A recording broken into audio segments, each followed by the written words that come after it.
안녕하세요. 한인기하는 한인기입니다. 부모님들은 시키지 않아도 아이들이 알아서 스스로 자발적으로 공부하기를 바랍니다. 몇몇 타고난 아이들이 있긴 하지만 우리 아들, 딸은 글쎄요. 아니죠. 그런데 많은 경우 이게 학생들이 문제라서라기보다는 우리 부모님들의 문제일 수 있어요.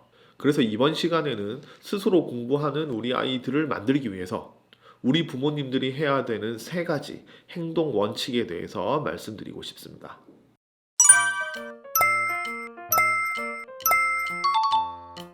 첫 번째, 칭찬, 그리고 또 칭찬입니다. 우리들의 목적은 아이들이 주도성을 가지고 스스로 알아서 공부하게 만들자는 거죠. 그러려면 배움 자체에 대해서 몰입을 해야 되는데, 이때 자신을 긍정적으로 바라보는, 긍정적으로 인식하는 게 굉장히 중요합니다. 자신에 대한 믿음이 있어야 공부하다가 힘들고 어려운 부분이 있어도 그걸 극복할 수 있기 때문입니다. 이때 필요한 것이 부모님들의 칭찬입니다. 아이들이 스스로 자신감을 갖기 위해서는 강점을 칭찬하고 북돋아주는 게 중요하죠.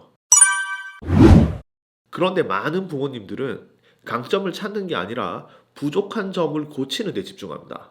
뭐든지 잘했으면 하는 마음에 억지로 부족한 부분을 찾아서 이거 아니야, 딴 거 해, 이것만 조금 고치면 좋겠다, 좀 더 잘하자. 아이들의 약점을 끊임없이 지적하죠. 이거 아이들도 스스로 자기가 잘 못하는 거 압니다. 그런데 그걸 계속 지적하게 되면 자신에 대한 부정적인 인식이 높아집니다. 그러면 학습을 위한 정서적인 준비가 안 되는 거죠. 정리하자면 약점을 지적하기보다는 강점에 대해서 칭찬을 해주는 겁니다. 그러면 아이들이 자신들을 긍정적으로 인식하게 되고 그러면 어려움을 극복하는 힘이 생기는 거죠. 그리고 그게 공부였으면 좋겠다라는 겁니다. 물론 여기서 자신을 긍정적으로 인식한다고 해서 스스로 공부한다는 보장은 없어요. 하지만 스스로 공부하기 위해서는 자신에 대한 긍정적인 인식이 없으면 안 됩니다. 충분 조건은 아니지만 필요 조건인 거죠.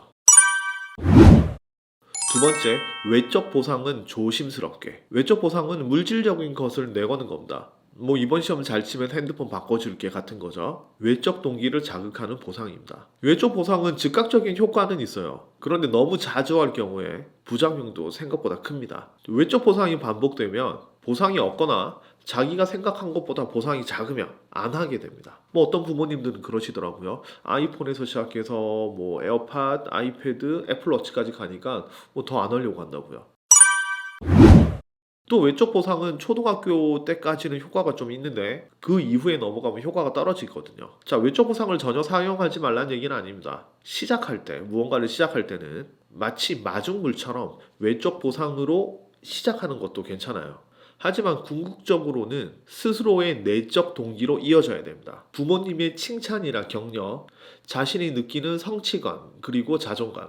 무엇보다 중요한 건 행동을 반복하면서 자기만의 재미를 느껴야 됩니다. 그 재미를 찾으려면 여러 번 반복해야 되는데 딱 거기까지 시작하는 단계에서만 외적 보상을 활용해야 돼요.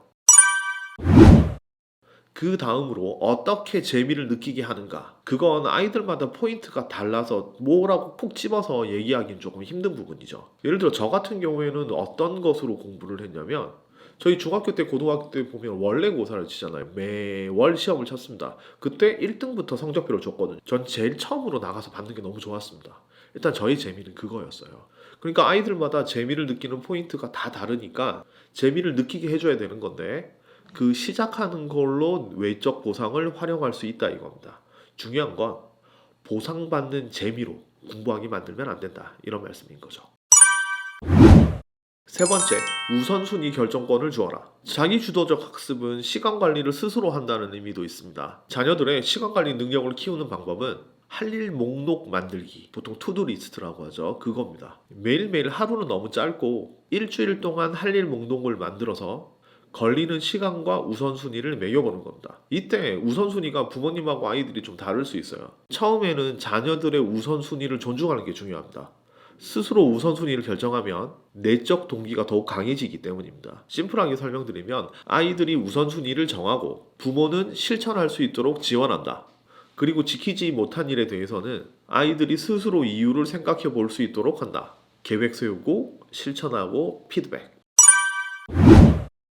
자, 이렇게 세 가지를 말씀드렸습니다. 아이들의 자기 주도성을 키우기 위해서 부모님이 해야 되는 세 가지. 첫 번째, 칭찬으로 강점을 지지한다. 두 번째, 재미를 느껴서 계속 할 수 있도록 유도한다. 내적 동기로. 세 번째, 우선순위의 결정권은 아이들에게. 그런데 이렇게 하면 스스로 알아서 필요한 공부를 할 수 있을까요? 아니요. 아이들은 기계가 아닙니다. 이렇게 자기 주도성을 채워줬더니 스스로 알아서 쓸데없는 공부를 할 수도 있어요. 그런데 이 쓸데없다라는 기준은 우리 부모님 기준인 거죠. 아이들 입장에서는 자기에게 중요하고 재미있는 공부일 수 있습니다. 자기 주도적으로 쓸데없는 공부를 막 찾아서 하고 있을 때 부모님들이 계속 인정하고 지지해줘야 됩니다. 그리고 이렇게 공부하는 아이들이 결국 입시에서도 그리고 인생에서도 성공합니다.